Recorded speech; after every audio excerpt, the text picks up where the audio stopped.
Assalamualaikum warahmatullahi wabarakatuh. Kali ini saya akan memberikan tips bagaimana cara untuk mendapatkan motor sekeren ini bagi Anda yang baru lulus SMA ataupun SMK, yang mungkin waktu sekolah Anda minta ke orang tua ataupun pengek-pengek ke orang tua ingin motor sport mungkin kelas 150 cc seperti yang keren di belakang saya ini. Oke, simpel saja.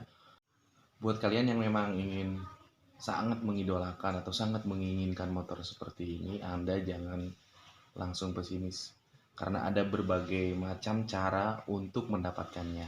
Yang pertama, tips dari saya, satu, belilah motor yang bekas tapi berkualitas.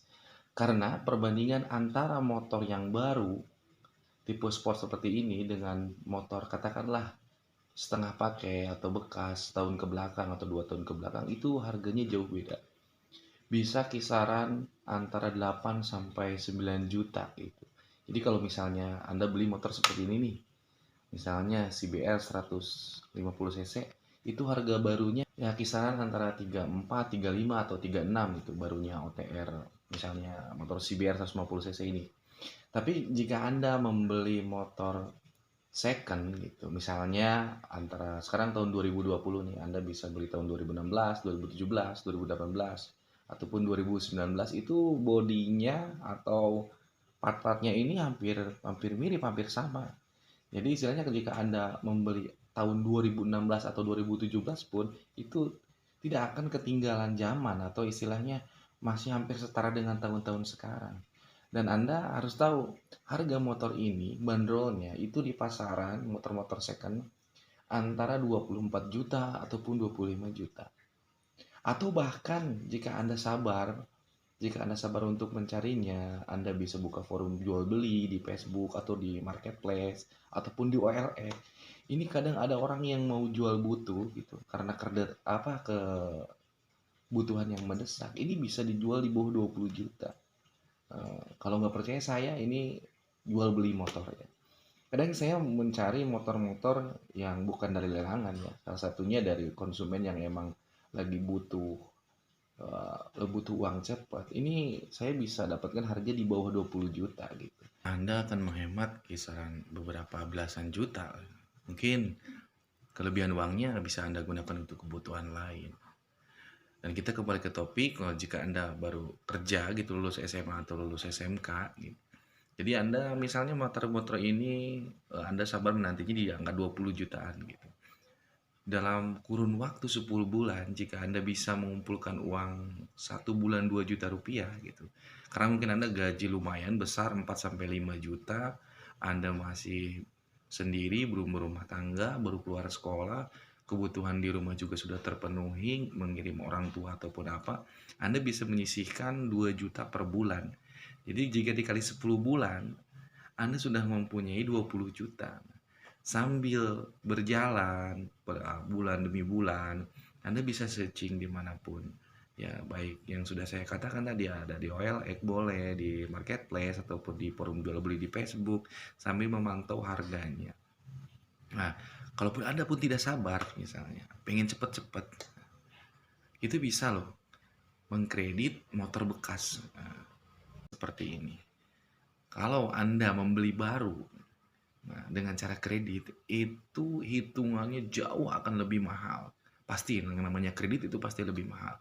Dan perhitungan DP-nya itu sekitar 4, 5, ataupun 6 juta untuk motor sekelas ini. Tapi jika Anda membeli motor bekas atau motor second, DP untuk motor itu bisa kisaran 1, 2, ataupun 3 juta.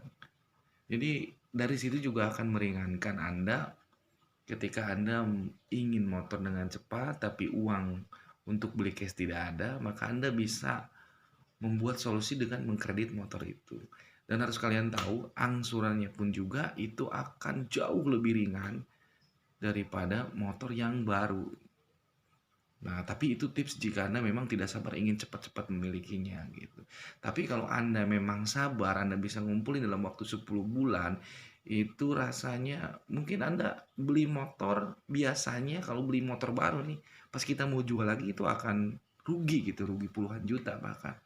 Tapi jika Anda memang sabar menunggunya, beli cash gitu, dengan sabar mencari orang yang memang benar-benar butuh mencari uang gitu, butuh uang, ketika Anda beli motor second itu harga di bawah pasaran dan Anda suatu saat itu bosan, Anda bisa menjualnya lagi dengan catatan Anda tidak bakal rugi besar gitu, karena emang belinya sudah murah.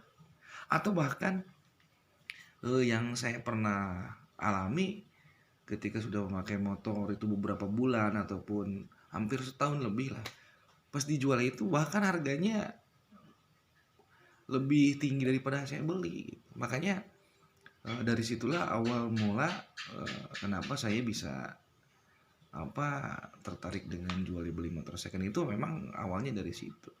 Mungkin Anda juga akan atau mau mencoba cara seperti saya guna mendapatkan motor motor sport seperti ini, atau bahkan Anda mau mengikuti trik saya gitu, atau ya sekedar berinvestasi lah di motor gitu. Suatu saat Anda punya kebutuhan, Anda bisa jual dengan catatan Anda tidak rugi gitu. Beda dengan beli motor baru.